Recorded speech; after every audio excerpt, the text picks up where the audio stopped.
Thank you everyone for joining today. I hope you're having a great day so far. We were very pleased to be here with you today. The webinar is about turn your carbon reporting into a net zero plan, meaning that today we're going to talk about how to use carbon calculations to power your net zero journey. I'm Cassandra Julin. I'm heading PR and communications at Normative, and I will guide you through today's session. Together with me here today, I also have Dr. Alexander Schmidt, Head of Science and Climate Research at Normative, and Delphine Froment, Climate Strategy Advisor at Normative. And together, we hope we're going to engage in some great and interesting discussions with you. This webinar is recorded, and it will be available afterwards to share with colleagues or watch again if there's anything you wanted to catch up on. And we have a Q&A section, so please do ask us questions. We'd love to address as many of them as possible, and feel free to engage with us via the chat function as well if you have comments or inputs or anything in particular. We're also going to try to share a couple of links throughout the webinar with you in the chat section, so keep an eye on that for specific information from us at Normative. At the end of the webinar, we're going to have a survey. We ask you kindly to stay and take 30 seconds to answer a couple of quick questions so that we can always get sharper and better and provide better content for you to enjoy. So with that, I know a lot of us are new to Normative, so let me take a few moments to introduce us. We work to make known and reduce the sustainability impact of all economic activities on the planet. We come from academia, government, and tech. Our co-founder and CEO, Christian Rönn, previously comes from Oxford University. We have intense and heavy collaborations with governmental institutions such as United Nations, but also big tech companies such as Google. We deliver accurate carbon emissions profile through scopes 1, 2, and 3, so that you can make immediate and verifiable reductions in your organization's emissions. So what that actually means is that we have comprehensive coverage, meaning that we cover emissions across scopes 1, 2, and 3. We have intelligent automation so that we spend our time on the calculations and that you can spend your time on the reductions. We're also founded on scientific integrity, which is one of the main pillars throughout everything that we do at Normative. We work with value chain leaders, meaning we know the legislative environment is rapidly changing. We're going to address some of that here in the webinar today. There are higher and more requirements upon businesses, but there's also a business opportunity to capture for businesses that are at the forefront of sustainability. So we work with businesses across value chain emissions, meaning including scope 3 emissions. And that means that Normative serves the interconnected businesses that make up the world's biggest value chains. Here are some of the companies that we're working with. Just to give you a few examples from the finance industry, we have SEB, for example. We have Hertz, we have Hitachi, we have DFS, Deluxe, just to mention a few. So with that, let's turn our attention to why we're really here today and speak about net zero plans. With that, I'd like to welcome my colleague Delphine, Climate Strategy Advisor at Normative, who's going to take you through a thorough presentation on the legislative environment, how to create a net zero plan, and how carbon accounting empowers your business to make progress towards net zero. Hi, Delphine. Hello, and good afternoon, everyone. And thank you very much for the introduction, Cassandra. So with the reporting season coming to an end, many companies may be asking themselves what to do next. So what should you do once you've measured and reported on your emissions? So once you've quantified your emissions and you have a full corporate carbon footprint, your next step is to define how you will go about reducing those emissions. And the actions you will take as an organization to reduce your emissions will be compiled and detailed in a net zero plan. So in today's webinar, I'll take you through the reasons why you should be setting a net zero plan and the key steps towards setting a net zero plan.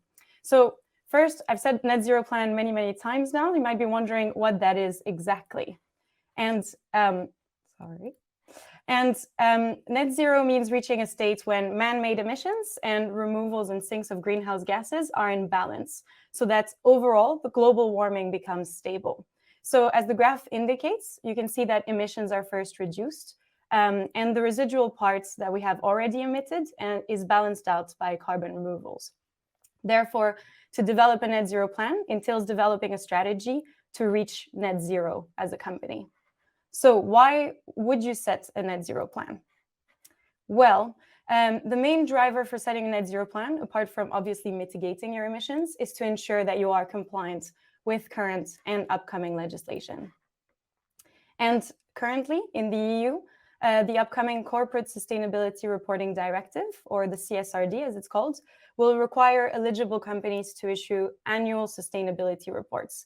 So nearly 50,000 companies in the EU will have to report their sustainability impact according to the CSRD, with large public interest companies needing to report as early as 2024.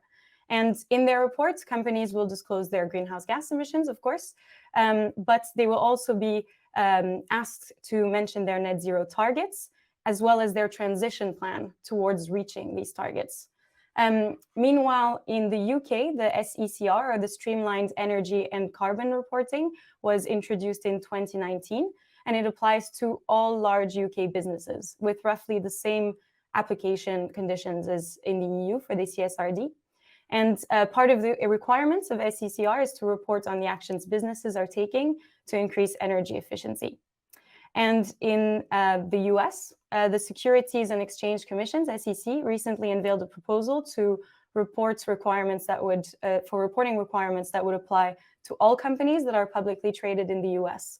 So if this is accepted, the requirements would be phased between 2023 and 2026 and require companies to report on the impact of climate risks on their strategy. So as you can see, more and more companies will be required to report on their initiatives or strategies to reach net zero.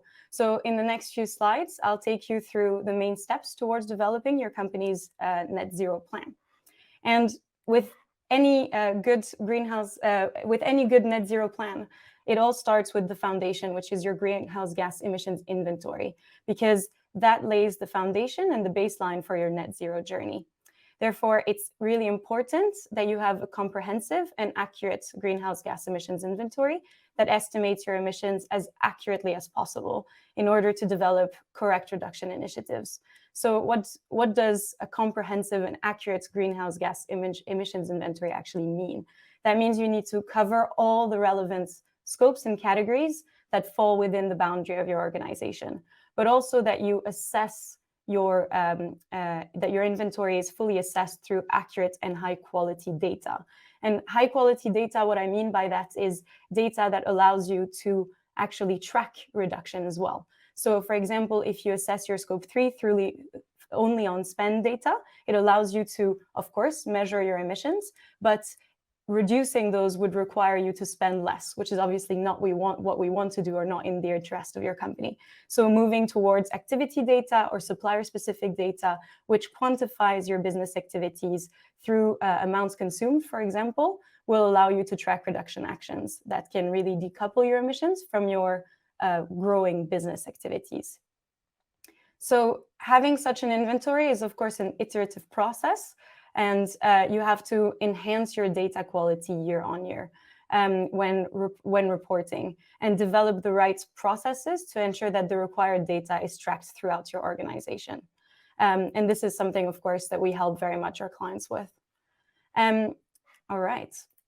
Now we'll dive into what do you do once you've completed your greenhouse gas inventory baseline. So there you must establish your trajectory, or in other words, the reduction targets that you must meet in order to reach net zero.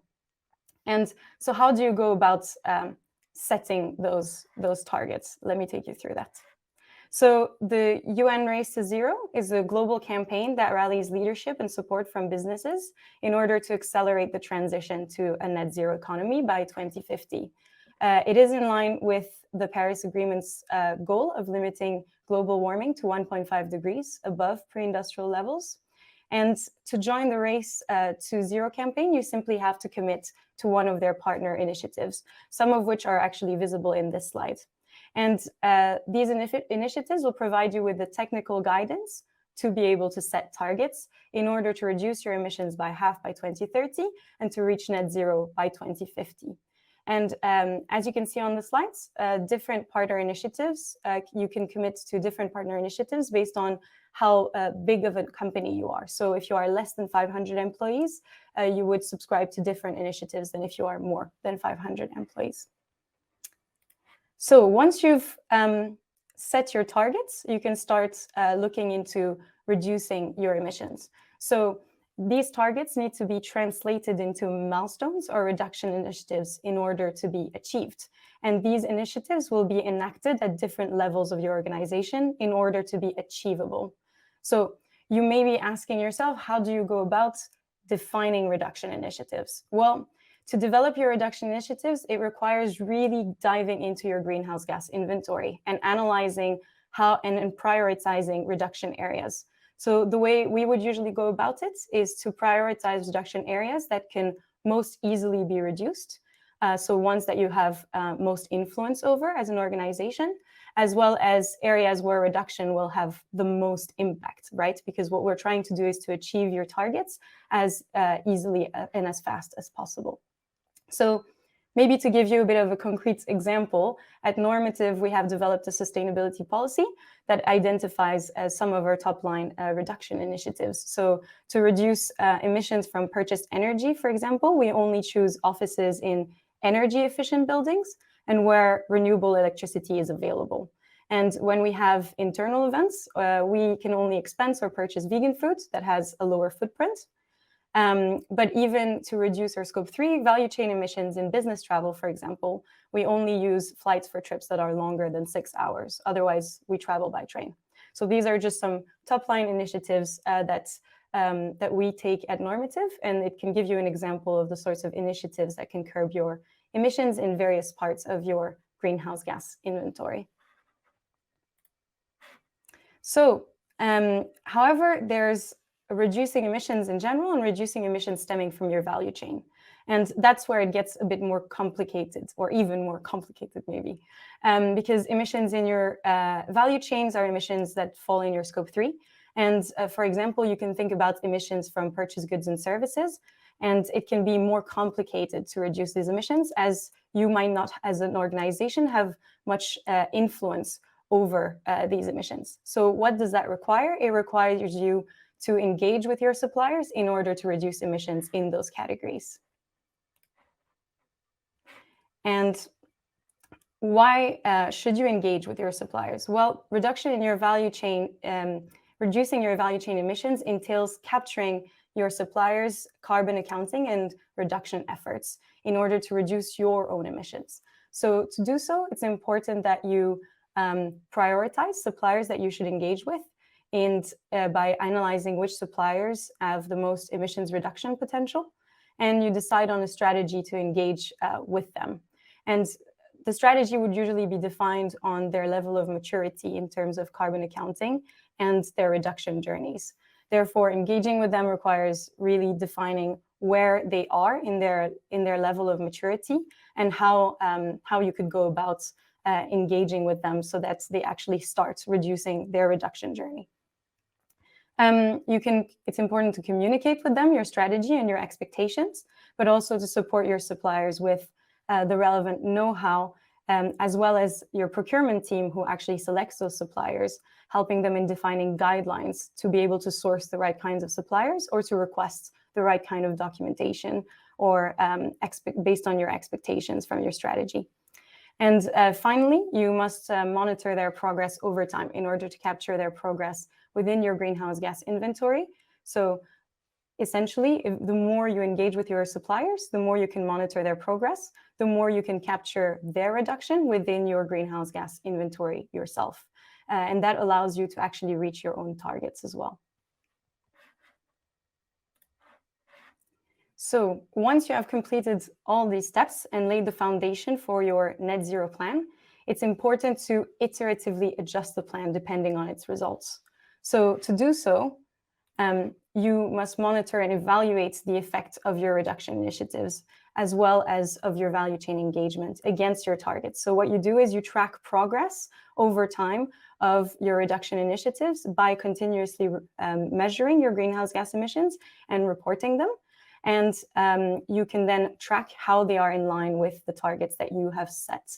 As you can see here, it's always nice to be able to see how your emissions fluctuate over time based on the reduction initiatives that you've set against your targets.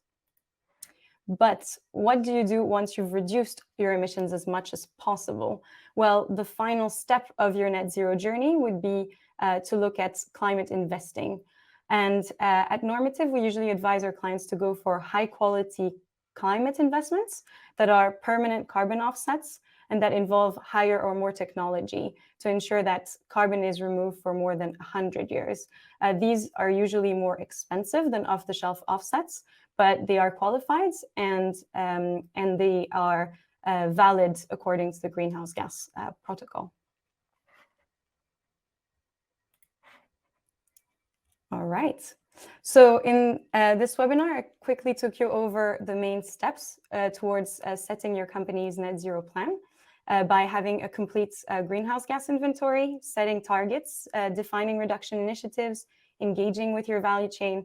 And of course, by doing all of this, you can iteratively reduce your emissions to then use carbon investments to remove the residual part of your emissions that are remaining and to eventually reach net zero. Thank you. Very informative. We've got a couple of questions dropping in already in the Q&A section, so please keep them coming. A few of them are relating to the recording of this webinar, so just making that clear that yes, it will be available afterwards to watch on demand or share with colleagues, so no worries about that. We had a question in terms of the application of legislation, and with that, actually, I would like to welcome our other panelist to the stage, Dr. Alexander Schmidt, who's going to join us now in addressing any questions that you may have. So yes, currently legal requirements, it will become law in 2024, right? So just reaffirming that, Alex, do you want to tackle that question since legislation is what you are very heavily involved in? Definitely. Yes, would love to clarify this. So Delphine mapped out very nicely the three core areas in which we right now see climate legislation, carbon disclosure law really ramping up. In the UK and EU, we already have active legislation, but I think what this question is referring to is the upcoming CSRD that, again, Delphine already mentioned. It is correct. There have been some delays in its kind of activation, if you want. It is already law. It will be active 2023 onwards for the first reporting year, for the first report to be filed in 2024. What's important to understand, I mean, you might think it's still, some time away, but you need to start to gather your data to actually make the right actions. Delphine already mapped out that it's quite difficult if you are looking into your value chain and taking the right actions across your value chain to actually start getting the data in the first place. So if you think about 2024, starting to gather the data, you really need to start as early as possible to be prepared for the disclosure requirements. Thank you. I'd love to pick up on the point on the value chain later, but I have a follow-up question on the legislation first. Can you also talk a little bit of the trends? You talked about the CSRD right now, but the trends that you see on the horizon in terms of legislation and what's coming and what is to expect also going forward? Yes. I think in essence, if you just want to summarize it, the trend in legislation for carbon disclosure goes towards more comprehensive coverage.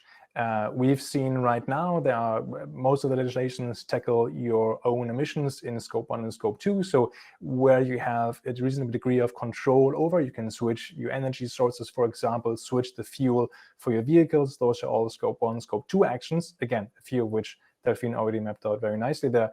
And scope 3 is the new focus area also for the CSRD. Even in the US, who have been lagging a bit behind in terms of legislation, the latest SEC proposal also includes value chain. So trend goes towards value chain, and that is the crux for many, many companies in terms of data, in terms of action, and in terms of strategy. Great. And we got a question in terms of legislation on the applicability in terms of size of company. I would also say here we have a legislation tracker. Alexander, you can speak more about that, but we'll pop that in the chat. And if you're curious about what legislation that applies to your business, then feel free to check out our legislation tracker, and with 5 simple questions, find out what applies to your specific business in your specific region. But with that, Alex, what are the kind of overarching brushes in terms of regional developments as well? I think we kind of touched upon it, but just clarify slightly. I can only encourage everyone to check out the tracker. It is not that straightforward, and I also get the confusion that might arise because we still have it as especially in the EU, as a moving target. The commission, the group that is about to hash out the exact details of CSRD, are still convening, are still working on it. So right now, what we know is that it will affect companies who fulfill 2 out of 3 criteria at least, and that is first linked to a annual turnover of 40 million euros or more, of at least 20 million euros in assets, and or, that is the third criteria, for 250 or more employees. So as soon as you meet 2 out of these 3 criteria, you will have to comply and report according to CSRD. Very, very importantly, it is also relevant for companies who are not considering themselves a EU company, but if you have a subsidiary in the EU, for example, you will need to also start to comply with these legislation. So again, look into the tracker because there is quite a degree of complexity around it. So you do want to make sure that you are not missing anything. And adding to that conversation, even though the legislation is not applicable to you specifically, likelihood is that you're part of someone's value chain who this legislation applies to. So getting your sustainability reporting in order is always a proactive business opportunity.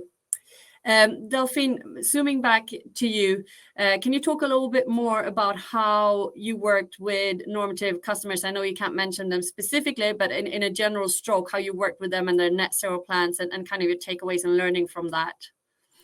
Yeah, I mean, we go through the full journey that I just presented to you with our customers. And what I think is great is that we always work with them we have the different steps. So in terms of targets, for example, we take them through the full journey of how to set targets, mostly also educating them and taking them through all the various types of targets and initiatives that they can work with. And then, of course, helping them in the full implementation of their target journey. And then off the back of that, really working with them in defining their reduction strategies. So as Alex already mentioned, we have, there's a lot of initiatives that you can do within Scope 1 or Scope 2 or Scope 3, with some top lines being, transitioning in Scope 1 to biofuels or transitioning in Scope 2 to renewable electricity and things like that. So we identify all of their carbon greenhouse gas hotspots through the work that we do with them and through the normative platform.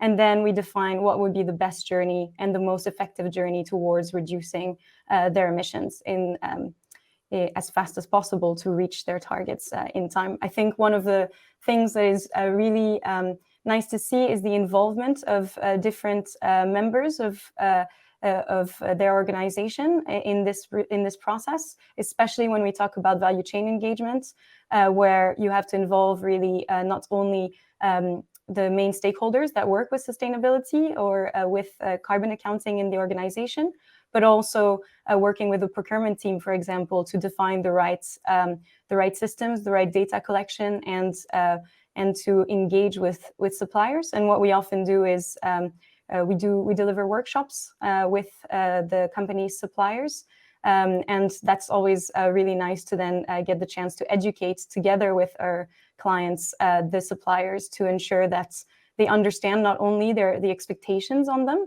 and set by the company, but also that they see the value that carbon accounting has, and of course understands that with, as Alex mentioned, the increase in legislation, they're going to need to eventually move towards doing that themselves. So yeah. Great, thank you for that clarification. We got a question on the carbon offsets or climate investment that you referred them to, Delphine, that normative offers.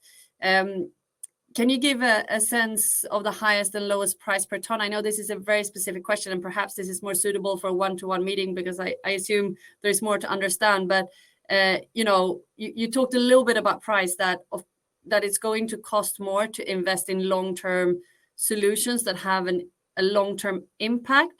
Perhaps I can shift and add to this question more. What are the criteria that you're looking at that would make a good climate investment, and what kind of would you have to look in terms of money to make an investment that is really meaningful, as opposed to planting a tree where someone cut a tree to plant that tree, and what impact did you really have at the end of the day, right?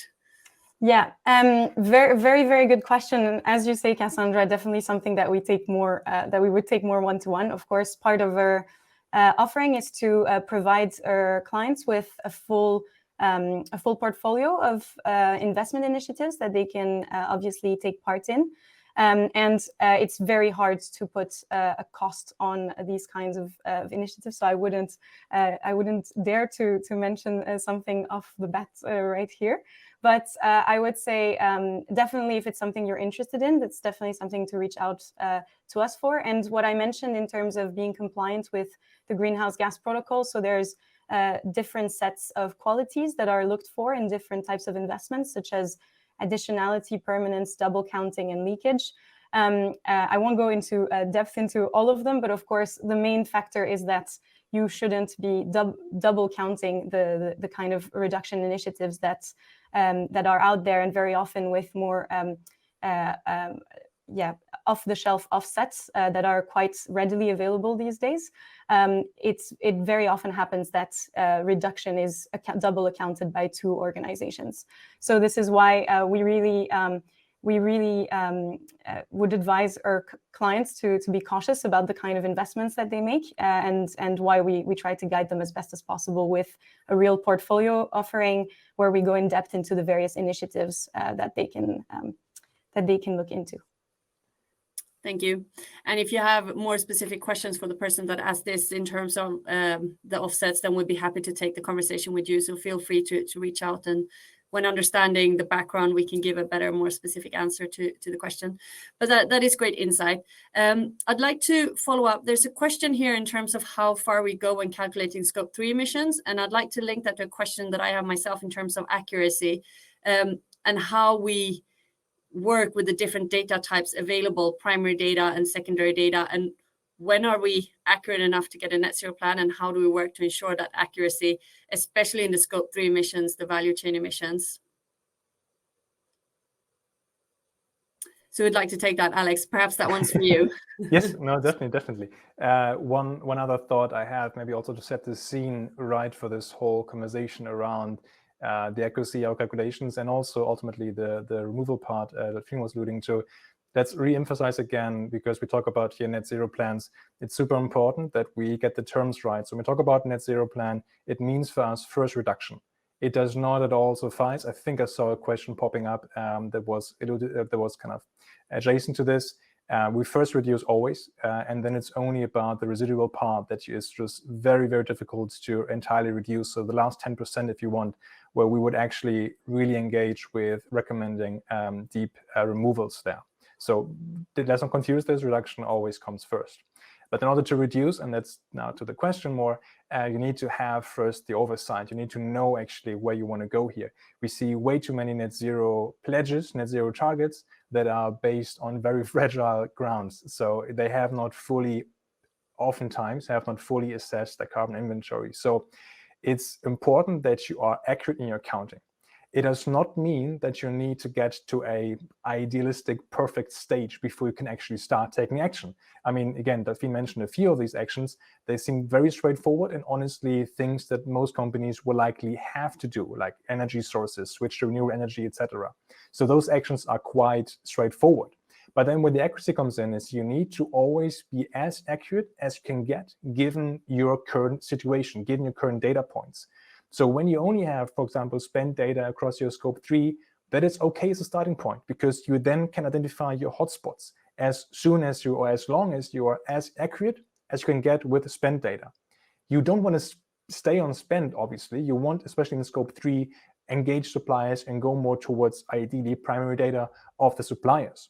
But that is a process that you have to go through. So start with accuracy wherever you are right now to make informed decisions, to make the right first steps, and then increase accuracy over time to take even more precise steps towards net zero. Yeah, and if I can add to that, Alex, I think that as I mentioned or touched upon quickly in the presentation, as you say, it's very much an iterative process. Like being able to have a full greenhouse gas inventory is something that takes time and requires development internally of data tracking. Collecting the right data requires engaging different members of your organization at very different levels. So it can go from procurement to HR. It's very widespread.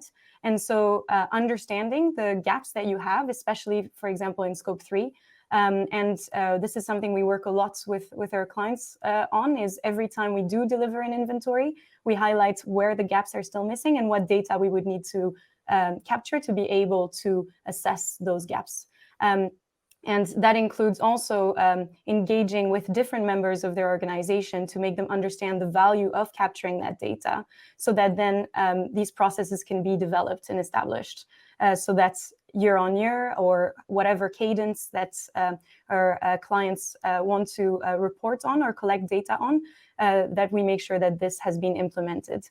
And this is, of course, happening more and more now that a lot more clients are increasing the cadence of reporting and using platforms like Normative on a monthly or quarterly basis, because you can implement new processes much faster than when you report, for example, on a yearly basis, which then means that you can define more and more reduction initiatives and more and more accurate targets in that sense.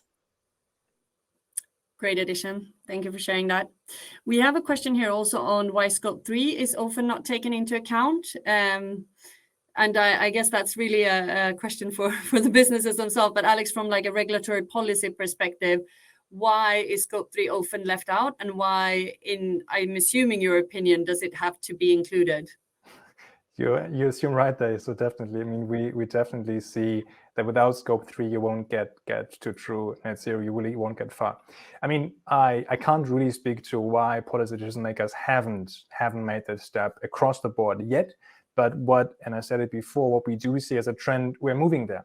We're moving the direction, because ultimately, even on the country or level like the EU cannot reach its own targets if they neglect companies to neglect engaging the entire value chains. So in essence, scope 1 and scope 2 is the easiest part for most companies to tackle. But we need to be realistic here that many of the large organizations, they have thousands, tens of thousands of suppliers across the entire value or supply chain. So in order for them to actually be net zero, become net zero, they need to engage the value chain. So for credible targets, value chain engagement is inevitable, and it will also become more and more enshrined in law. It's just taken probably into account that right now it is difficult for companies to tackle this. That's why especially enterprises need to be on the leading edge here, because they have the means, they have the oversight, and they have these massive supply chains that actually can trigger a lot of change. We done a study there that actually shows that if only roughly 1,000 companies with existing reduction targets, if they were to engage their entire value chains and reach true net zero, so follow through with their commitments, we would already be able to decarbonize around like 3/4, so 77% roughly of global industry emissions. So it is possible, it is there, and legislation will soon follow this trend and require you to actually engage and reduce your value chain emissions. I think that's a very important point on the enterprises also leading the way, because they also have in a different way means and resources as opposed to smaller organizations in terms of working with carbon reductions. But on the flip side, the smaller organizations, the SMEs, and also medium enterprises and the mid-sized companies, they're very often part of someone else's value chain. So we're all part of the same ecosystem, and it's just a matter of how it's going to come trickling down, right? Is that a fair assessment? Yes, 100%. And I mean, that's why we do believe that on one hand, large enterprises need to take the lead. On the other hand, smaller enterprises, medium businesses, they need to be enabled. Delphine showed this nice picture around how engagement works. And engagement is not just, hey, I need this data point from you. How do I get this? It's a lot about also educating, enabling. We have this tool, the Business Carbon Calculator, with which we can enable smaller companies to, for free, start to baseline their emissions, which is so valuable for them and which is so valuable for larger enterprises who can then actually build upon this data, work together with the supplier to develop a strategy. And it's absolutely feasible, as this number around 1,000 companies and their big value chains shows, that once enterprises take the lead here and fully engage the value chains, we can actually get very far. And I'm adding to that. I've been working on a case study with a company from the steel industry who, there's also the business opportunity of this. They're part of other people's value chain, obviously, as a steel industry. And in order to win the contracts, they need to have their carbon data in place, and they need to have solid calculations to be able to show for the companies that are reporting on another level. So there is that end of the spectrum as well. We're getting loads of questions here, which is great. So what are the first priorities when looking to reduce carbon emissions, and what measures should be used as a last resort? And I'm linking this to another thought that I'm having, Delphine, in terms of what actually makes a good net zero plan, and is there anything that should be left outside of it? Yes, I think that what makes a very good net zero plan is that it's founded really in science. And I think that Alex and I have touched upon this, but of course, is it comprehensive? Is the data accurate? And how do you enhance the data quality? That if it's founded in science, then you can of course reduce more much better. And you of course are estimating your emissions correctly. You want to make sure you know what you're reducing before you go about reducing. And in terms of reduction initiatives, it's important to really, I would say the main thing would be to identify really your hotspots, but also what you really have influence over. It's always important to define where your hotspots are, and to see what are the main reduction initiatives within those areas that you can take, which will have a large influence. To give you an example, we have one of our clients where transportation is has a very big impact. Of course, this is something that is in their scope 3, what we're working with them on is developing procurement policies and data tracking to be able to ask for the right data from their suppliers, and then allow them to actually compare and contrast their suppliers based on that type of criteria. So in this case, we're looking at, for example, ton kilometers and the emissions per ton kilometers for different types of suppliers. So when we actually define these initiatives, what we really do is work with customers to look at KPIs that they should set for themselves, as well as how do you actually influence that KPI. So what is the policies, what are the processes, what are the activities you need to develop internally to make that KPI happen, essentially, but also how do you track progress of those KPIs? So how do you assess the change? How do you assess the transition? So those are the things that we look into, and of course these kind of, if I could say, those more in-depth initiatives that you would set would be most relevant for these areas where you have hotspots, but also, as I mentioned before, areas, and as Alex mentioned, areas where you have a lot of more influence over. For example, your business travel is something that, as a company, you can influence quite a bit more, for example, or your scope 1 emissions. So those are the areas where you can also reduce quite a lot. And adding to this as well, I think one thing that's really, really important is, as I mentioned, assessing the results of the change. So tracking and monitoring the results, but also engaging everyone in the company into these efforts, right? Making sure that you have employee engagement, learning around the topic, and leadership engagement as well. Because, of course, if leadership is aligned on these reduction initiatives, if this net zero plan becomes part of your overall strategy as a business, then you can then you have a high likelihood that it will succeed. Yeah, and obviously we touched upon in the beginning with the climate investments, but most often and very often of the time, reductions is actually cheaper and easier to do. So it is, the more natural go-to, if you think about it from a logical perspective as a business. We have two questions here that also relates very much to the normative methodology. So the normative methodology, just so that everyone knows, it is available and you can download it and you can read exactly how we work when we calculate the different scopes and how we go about it from our end. But lifting it here also, what is your source of data for emissions reporting and how do you collect data for scope 3 in the real world? Can you share your experience? Yeah, I can quickly allude to a bit on a high level, maybe our method. And then, as you already said, Cassandra, anyone who would love to dive more deeply into this, because there are a lot of nuances here that if we go too deeply into them, we're probably going to get a bit lost or lose at least some of the people. So I'll send a high level, but don't be shy. Reach out again that we can clarify your specific questions there. For us, it's super important that everything we do is based on the Greenhouse Gas Protocol as the gold standard. For finance, for example, we have the PCAF, the Partnership Account for Financial Accounting there, that really specs out the specifics for finance in carbon accounting. So that is our basis. So our methodology is based on everything Greenhouse Gas Protocol prescribes, in particular the hybrid method, where we combine actually, as I said before, always the most accurate data source we can get for you. Those emission factors that have been mentioned or have been asked for, those come from scientifically peer-reviewed databases or governmental databases where you actually can look into what are my energy grid emissions, for example.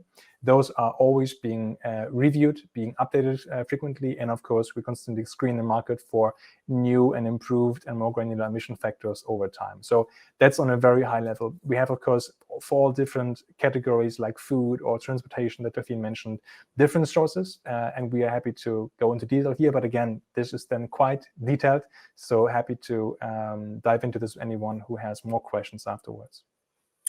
Excellent. And there are a lot of deep dive questions in here for us. So what we'll do after this webinar is we're also going to reach out to you and try to address as many of them as we possibly can to make sure that you get the information that you need. We have one question if we are working with banks, and I'm so happy to say that, yes, we are definitely doing that. We have interesting collaborations with Zurich and Nordea, just to mention two of them. We're also working with SEB, so that's definitely an industry. And Alex, you want to perhaps also comment on the financed emissions side of that is specifically relevant for banks that we're supporting them on? Perfect. Yes. In real brief here, it's so important. I touched upon PCAF, so there's even a special framework or more nuanced framework for the financial industry. It is so critical that we engage the finance sector as such. Finance is critical for the net zero transition. We have right now a huge funding gap to actually finance worthwhile projects that help us to make the transition towards a net zero economy, if you want. But finance also needs to know where to put those funds, where to invest actually into. So we need to enable finance to screen their active or future portfolios, their investments, so like banks, like financial institutions, to make sure the money is being put into projects that help in the net zero transition. So finance is crucial. We support finance, and we will only increase our supporting capabilities there with financial institutions and services. Thank you, Alex. We're running to an end. Time flies when we're having fun, as usual. If you want to have more information and deep dive into the topics that Normative tackles, we have a Normative Net Zero community, which is an open free source community where we're facilitating peer-to-peer discussions between professionals active in sustainability. So we're hosting deep dive webinars, we're sharing newsletters that are very content heavy, you could say, very deep into the subjects. We're also doing meetups in our main locations. So feel free to sign up to that. There is a pop-up on the screen right now to click on that if you want to join. Huge thanks to Alexandra and Delphine for sharing your knowledge with us here today. Big thanks to Michelle, who you've seen in the chat, who is our webinar wizard and the brain behind making us having this conversation here today. If you have any questions or would like to speak to the normative experts, then please book a demo with us. And we'd be very happy to take a conversation with you. This webinar is recorded and is available on demand. Please stay for 30 seconds and answer a couple of short questions for us to get sharper and better after we've rounded up. So with that, I'd like to say the biggest thank you to all of you who joined today, who asked questions and engaged with us. Thank you.